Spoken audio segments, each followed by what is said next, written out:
Okay, picture this. You are standing right on the edge of a massive, bubbling pool. The water, it's hyperacidic and glowing this insane electric neon green.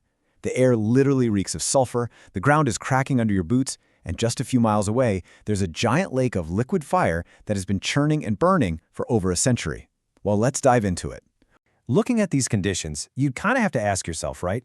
Are we even on another planet? I mean, it sounds like a description of some distant, uninhabitable moon, or maybe a heavily CGI'd scene from a sci-fi movie. The heat shimmers so violently here that the horizon itself looks like a total mirage. But I can assure you, we haven't left our atmosphere. We haven't even left the continent of Africa. Yep, this is Earth. Specifically, we're looking at the Danakil Depression. This spot is widely considered the most extreme, hostile, and just outright punishing environment on the face of our planet. So what we're going to do in this explainer is break down exactly how a place like this even exists, what forces are shaping it, and what it can tell us about the future of our world. To really understand this place, you have to grasp the sheer scale of the geological violence happening right beneath the surface. It is staggering. Tucked into northeastern Ethiopia, right on the borders of Eritrea and Djibouti, is a region known as the Afar Triangle. And we don't just have one tectonic plate shifting here, we have three of them. The African plate, the Arabian plate, and the Somali plate are all actively pulling away from each other. They are literally tearing the Earth's crust apart. And because the Earth is being stretched and thinned out by those three massive plates ripping apart, the land itself has essentially collapsed. It's dropped down to a staggering 130 meters below sea level. That's over 400 feet straight down. This deep, sunken basin basically traps everything inside it, making the Danakil Depression one of the absolute lowest points on the entire African continent. And, when you create a deep, rocky bowl sitting over active tectonic rifts near the equator, you get a recipe for unimaginable heat. Which brings us to the temperature, 50 degrees Celsius or 122 degrees Fahrenheit, and that is just a routine daytime temperature here. But what makes this environment uniquely punishing isn't just that crazy daytime peak. Most deserts, as you probably know, drop in temperature pretty significantly at night. Not the Danakil Depression, no way. The yearly average temperature, day and night, winter and summer, sits at a blistering 35 degrees Celsius. There is virtually no relief, ever. So, the crucial point here is understanding what happens when water meets that kind of trapped heat. See, there are zero rivers flowing out of the Danakil Depression. It's a total dead end. Any drop of water that manages to find its way down into this basin from the surrounding highlands is instantly met with that 50-degree heat. The water vaporizes in a flash, leaving all its minerals behind. Over thousands of years, this process has deposited an unbelievable 10 million tons of salt, creating what basically looks like a vast, frozen, white sea of cracked earth. But honestly, the salt flats are just the quiet part of the depression, because sitting right at the heart of this region is the Erta volcano, and this builds into something so much more explosive. The local Afar people have given this volcano a couple of incredibly fitting names. They call it the Smoking Mountain, and, even more intimidatingly, the Gateway to Hell. And the second you look at what's inside its crater, you instantly understand why. Down inside Erta is one of the rarest geological phenomenons on Earth, a permanent lava lake. While most volcanoes, they erupt and then cool off and solidify, Erta has just been continuously active. Scientists have confirmed this churning pool of liquid fire has been going nonstop since at least 1967, and historical reports suggest it's actually been glowing since 1906. Think about that for a second. For well over a century, a lake of molten rock has just been bubbling and burning away without ever going out.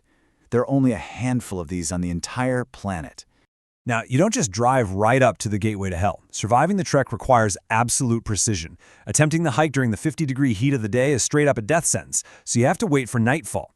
Under the cover of pitch-black darkness, you trek 9 brutal miles across jagged, razor-sharp volcanic rock. Only then do you finally arrive at the rim to look down into that glowing, molten crater. It's an active, dangerous journey that commands absolute respect. But as dramatic as a permanent lake of fire is, we kind of have to pivot here. Because the most visually alien part of the Danakil Depression isn't actually the deep red and orange glow of the lava. It's an area known as the Dallol hydrothermal field. This place is quite literally a landscape painted by chemistry. I mean, the Earth here looks like a spilled box of fluorescent highlighters. Let's break down this toxic cocktail, shall we? The water bubbling up from the ground here creates these pools of neon greens, electric yellows, and deep rusty oranges.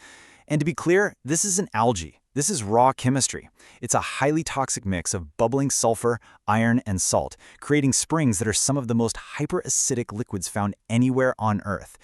And what's totally wild is that the volcano powering all this, Dallol, is basically an infant in geological terms. It's one of the youngest volcanoes on the planet, last erupting in just 1926. Now, you might assume a hyperacidic, boiling pool of sulfur would be completely sterile, right? Well, you'd be wrong. And that brings us to the fascinating world of extremophiles. So an extremophile is a microscopic organism that doesn't just survive, but actively thrives in extreme environments that would instantly kill almost any other form of life. And scientists have found these little guys living right there, happily swimming in Dallol's lethal acidic pools. So why does this matter to you and me? Because astrobiologists, the scientists looking for alien life, they study the Dallol hydrothermal pools for a very specific reason. The conditions here are almost identical to the harsh, brutal environment of early Mars. So when we look at these tiny extremophiles surviving in Danakil's acid, we are basically looking at a real-time model of how life might have existed, or, hey, could still exist on other planets. It is literally as close to an alien world as you can get without hopping in a spaceship. Okay, so we've talked about microscopic life surviving the extreme, but we also have to talk about human life. Because despite the lava, the acid, and the blistering 50-degree heat, this landscape is not actually completely empty. The Afar people are an absolute testament to human resilience. They've lived in and around this hostile region for generations. They haven't just learned to survive the heat. They've built an entire economy and way of life around it. They actually manually mine that massive frozen sea of salt we talked about earlier, literally chopping it out of the ground by hand.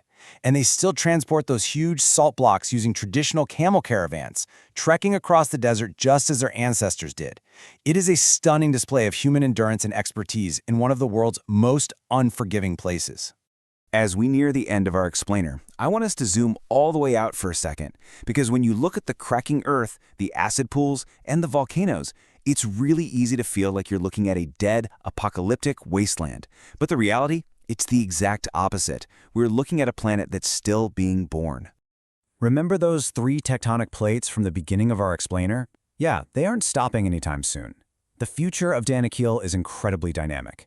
As the plates continue drifting apart over the next few million years, this entire basin is going to sink even further. Eventually, the land will drop so low, and the rift will pull so wide that the nearby Red Sea will breach its natural barriers. Seawater is going to violently flood into this entire depression. What looks like the end of the world today is actually witnessing the beginning of a new one. The extreme heat, the rifting rocks, the volcanic eruptions, these aren't the signs of a dying landscape. These are the literal growing pains of a planet that is constantly reshaping itself. So, I leave you with this final question to consider. Are we witnessing the violent birth of Earth's newest ocean? Geologists firmly believe the answer is yes.